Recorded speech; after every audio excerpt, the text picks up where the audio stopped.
back to what Luke, when you were saying, I was kind of surprised when you said you just don't have time, and I was thinking about, like, for me, I mean, I won't challenge you on it, but for me, I know, like, I'm upset with myself a lot of the time just because of the how much time I spend on the internet, you know, and I think about how, I mean, every fucking thread at the NeoGAF forums I read, like every, you know, and it's like that's all time I could have spent doing any number of other things, and it's like it's so easy to get into this situation where you're topically browsing because let me start again. Like because the internet puts so much information out there for you, you almost feel, and there's like an infinite number of like click out of this page into another page and another bit of tangentially related information. There's so many opportunities for that. You feel like, how do I, information overload? How do I track everything that's going on?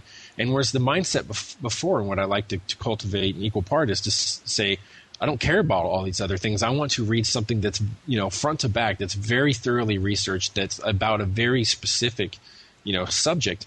And it's so much easier for me when I sit down on a book to not, the biggest distraction I can get is to start digging around in the bibliography and like making a mental note of books for additional reading. Whereas, on the internet, it's just like everything I constantly feel hurried for time because I know that any second I'm looking at one link is a second I'm not looking at another link. Or twittering that link on your Twitter feed. Exactly. There's so many ways to go with this. One thing I want to say about that when you mentioned that was I've been thinking lately about every time it doesn't matter actually what office I'm talking about. It's not necessarily EA where I work, but other places I've worked or when I visit other people at the office. The chance when you walk by anybody's cube or office or whatever and they're on the web is what? 80%?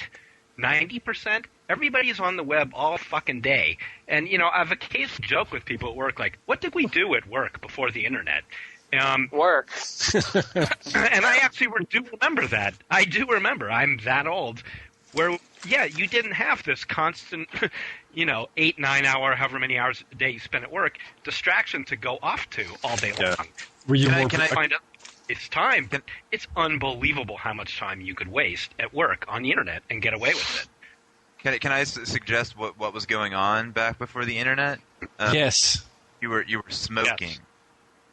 You were smoking. There was some of that. Yeah, However, every 10 minutes going to take a smoke break. Like, but that was what was you could going on. smoke at your desk back then too. Oh, glory days. Feet up. Yeah. What happened? Did people bring like porno mags to work and shit? You just like pull that out of your desk every once in a while.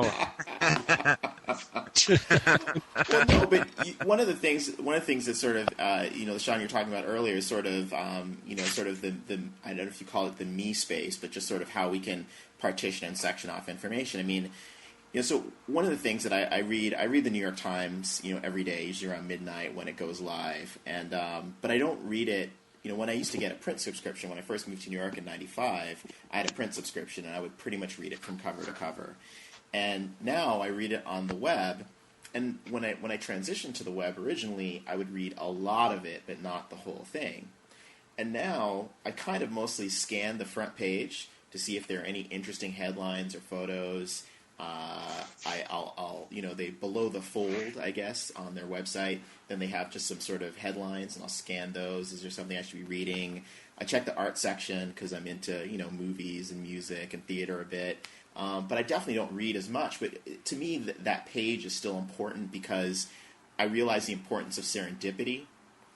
That the way I have things sectioned off in my RSS feeds, I don't want to. I want to be able to expose myself to things I wouldn't be otherwise, and that's one of the interesting things about something like Tumblr and some of the people whose Tumblr feeds I follow is that they expose me to articles or music or cover bands or things I wouldn't have been aware of otherwise, and being a somewhat creative person and just sort of wanting to be informed. Is I do want to be exposed to stuff that's not simply narrowcast. And so, I try to seek that stuff out, which is one of the things that's entertaining about, Sean, about your Twitter feed, is that I get exposed to some things that I wouldn't be otherwise. I may have to check with my therapist on that, but, for the most part, it's not too scarring. I was just going to say, I've said this before in other venues, but I have a real problem with reading in a browser I find that the whole concept of the browser is almost like the opposite of real reading. And I do, have a million RSS feeds in Google Reader, and I do read the New York Times online and a couple of other newspapers. But I find that I just don't have that sort of quality reading experience that I have when I do get the paper on like Sundays. Sundays I get the actual New York Times, and it's the most fun thing in the world because I just leave the computer off.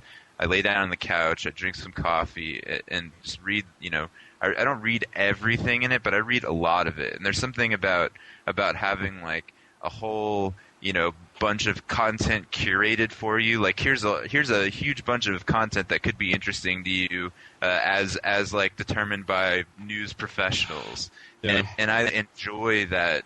I enjoy having that delivered to me, and it's just like a different kind of reading experience than like when Sean, like you were saying, being constantly led away by links or by social networking or comments by people on stories, being constantly distracted by the human element of the internet and all the communication that goes. Reading on the internet for me is like, like if you're sitting there trying to work in an office and there's like 6 people standing around your cube or whatever. So it's like, printing something out or reading something, on paper is basically the equivalent of, what it actually is, going into my own room and shutting myself off from that. And imagine, like you're saying, fucking Steam, you're sitting there trying to read something, Steam windows, people, hey, Sean, what do you think of this game?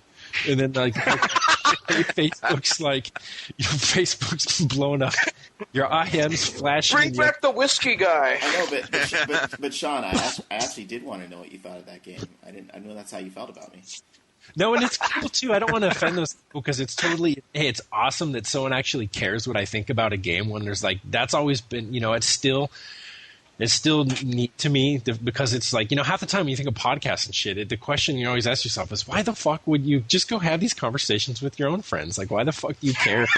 You see these threads, it's like, oh my God, talk about this game. And then they do, and it just gets a mention, and everyone's like posting 20 smiley faces like, yes, what's it called? Got a mention. And it's like, really? Do you need us to fucking validate like your own point of view just by simply name checking something? But anyway, at the same time, so props to the people that do that. But after a while, it is annoying when it's like all day. I'll be sitting there doing something. Hey, they don't know. Maybe it's like, my girlfriend and I are in a fight or something. She's telling me she hates me. And this is just hypothetical. It's not real. And then I hear, dude, what do you think of the 5th unlock in Dawn of War 2? Fucking hate it. I hate you. And you're all happy. I'm glad West. Yay. Well, but yeah, I do think a lot of the internet just feels like a slot machine sometimes. Like you turn it on and all these things go nuts on you. It's like all this crazy amount of stimulation. And maybe if you really grew up with it, because I didn't, I'm too old to have really grown up with it. Maybe that's normal to you, but to me, it's like trying to concentrate and having like 10 people like hovering their mouths like right next to my ears, just like screaming at me,